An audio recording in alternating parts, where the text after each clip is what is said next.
নমস্কার। আপনি জিজ্ঞেস করেছেন সকালে পেটকে সম্পূর্ণরূপে পরিষ্কার করতে কোন যোগাসনগুলো প্র্যাকটিস করতে হবে।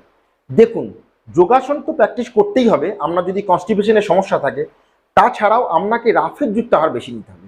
রাফেজ মানে যে সমস্ত খাদ্য পদার্থে ফাইবারের পরিমাণ বেশি, যেমন কি স্যালাড নিতে হবে। দুপুরে খাবার আগে আপনার কিন্তু প্রত্যহ স্যালাড নিতে হবে। স্যালাড মানে গাজর, শসা, টমাটার, পেঁয়াজ, চুকুন্দর মানে বিট, এই সমস্ত খাবার আগে এক কটোরি স্যালাডকে খাওয়ার পর আপনাকে কুক ফুড নিতে হবে। কুক ফুড মানে আপনি যাই খান, সেটা রুটি, সবজি, ডাল, আপনার চাওয়াল, আপনি কুক ফুডটাকে পরে খাবেন স্যালাডটাকে নেওয়ার পর।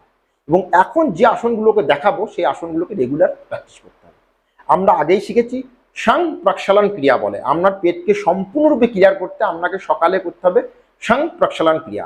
সাং প্রক্ষালন ক্রিয়া হচ্ছে 5টা আসনের একটা প্যাকেজ, যেখানে আমরা ঊর্ধ্ব তারাসন, তির্যক তারাসন, উদর কর্ষাসন, তির্যক ভুজঙ্গাসন, মালাসন এইসব আমরা করে থাকি।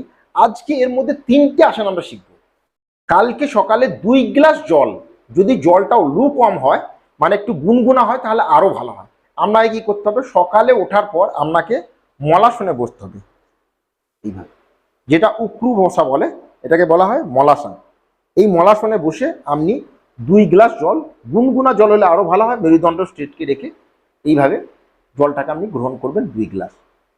এরপর আমরা কি করতে হবে, মলাসনে বসে এইভাবে রেখে 2 গ্লাস জল গেল পেটে, এরপর এইভাবে শ্বাস নিতে হবে এবং শ্বাস ছাড়তে হবে, এটাকে বলা হয় মলাসন।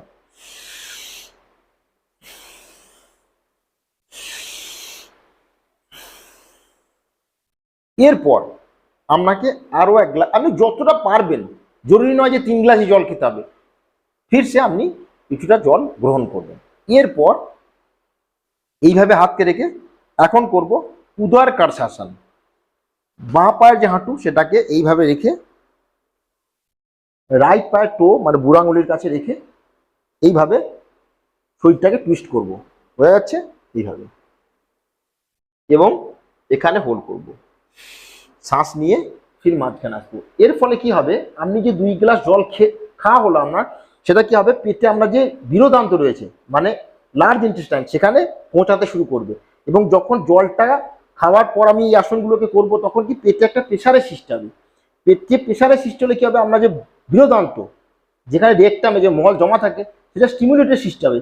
তখন আপনার পায়খানা করার একটা বেগ পাবে এবং সম্পূর্ণ পেটটা পরিষ্কার হবে, কেননা এই আসনগুলোকে একটার পর একটা করছি আমরা। এরপর ফিরসে রাইট হ্যান্ডটাকে বাঁ পায়ের টোয়ের কাছে মানে বুড়ো আঙুলের কাছে, এরপর লেফট হ্যান্ড দিয়ে হুন্নাটাকে প্রেস করে এইভাবে টুইস্ট করব এবং এখানে 15 to 30 সেকেন্ড হোল্ড করব এবং শ্বাস নিয়ে ফির রিল্যাক্স। তো বোঝা গেছে, এইভাবে করতে থাকবো। এই আসন করার সাথে সাথেই আপনার কিন্তু মলত্যাগের একটা প্রচণ্ড বেগ পাবে এবং সঙ্গে সঙ্গে আপনার পেটটা সম্পূর্ণরূপে পরিষ্কার হবে, এটাকে বলা হয় উদর কর্ষাসন। এরপর কি করব, এইভাবে উল্টোভাবে লেটে যাব মানে শুয়ে পড়ব গ্রাউন্ডের ওপর, পা দুটোর মধ্যে হালকা গ্যাপ, বোঝা যাচ্ছে। এটা হচ্ছে তির্যক ভুজঙ্গাসন। এর জন্য আমরা কি করতে হবে, শ্বাস নিয়ে এবং এইভাবে মোচড় দিয়ে আপনার এই অপোজিট পাটাকে, পায়ের যে গোড়ালি সেটাকে দেখার চেষ্টা করবে, তির্যক ভুজঙ্গাসন। শ্বাস ছেড়ে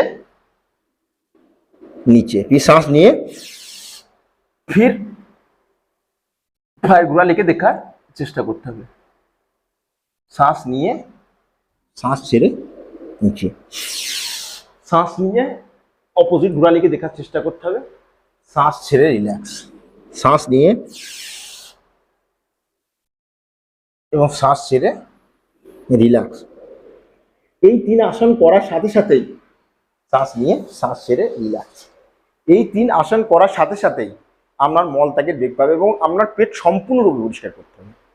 তো বোঝা গেছে, আপনাকে জলটা যদি গুনগুনা হয় মানে একটু কম হয় তাহলে খুব ভালো হয়। তাহলে কি আপনার যে বৃহদান্ত আমরা যাই খাবার খাচ্ছি সেটা পাচিত হওয়ার পর স্মল ইন্টেস্টাইন মানে যে ক্ষুদ্রান্ত থেকে পাচিত হওয়ার পর বৃহদান্তে যায়। তো জল খাবার পর যখন আমরা এই আসনগুলোকে প্র্যাকটিস করব, তখন রেকটামে একটা স্টিমুলেশন হবে। কেননা রেকটামে গিয়ে মল জমা হয়, তো স্টিমুলেশন হওয়ার সাথে সাথে আপনার মলটাকে একটা বেগ পাবে এবং সম্পূর্ণ আপনার পেট পরিষ্কার হবে। কিন্তু শর্ত একটাই, রেগুলার যোগাসনগুলোকে প্র্যাকটিস করতে হবে, শুধু শ্বাস প্রশ্বাসন নয়। এরপর আপনি শোচাদি করার পর আপনাকে কপালভাতি করতে হবে, আপনাকে অনুলোম বিলোম করতে হবে, আপনাকে আসন করতে হবে, অর্ধমাসন্দ্রাসন, বজ্রাসন, মুন্ডকাসন, এই সমস্ত সকালে আসন প্র্যাকটিস করতে হবে। আপনাকে রাফেজযুক্ত আহার বেশি নিতে হবে, নন ভেজ কম খেতে হবে, আপনাকে মদ, বিড়ি, সিগারেট, তামাকু, চা, কফি এসব কম করতে হবে। লাইফটাকে একটা শিডিউলে নিয়ে আসতে হবে, একটা যৌগিক লাইফস্টাইল। তাহলে দেখবেন শুধু আপনার সকালে পেট পরিষ্কারই নয়, আপনার শরীরে কোনো রোগই থাকবে না। যে লাইফস্টাইল ডিজিজ, সেটা ডায়াবেটিস হতে পারে, সেটা গ্যাসের সমস্যা হতে পারে, থাইরয়েড হতে পারে, আপনার ব্লোটিং হতে পারে, যে সমস্যাই হোক, সমস্ত সমস্যা ধীরে ধীরে আপনার শরীর থেকে চলে যাবে। শুধু করতে হবে কি, আপনাকে খাওয়া দাওয়ার প্রতি ধ্যান দিতে হবে এবং আসন এবং যোগাসন, প্রাণায়াম, ধ্যান, মেডিটেশন সমস্ত প্র্যাকটিস করতে হবে। তো আজকে এইটুকুই। Thank you. শরীরের প্রতি যত্ন নেবেন। শরীর ঠিক থাকলে মন ঠিক থাকবে, মন যদি ঠিক থাকে আপনি যে কাজই করেন সেটা সঠিকভাবে করতে পারবেন এবং ফোকাসের সাথে করতে পারবেন। তো টেক কেয়ার, গুড বাই এবং স্টে হেলদি। নমস্কার, থ্যাংক ইউ।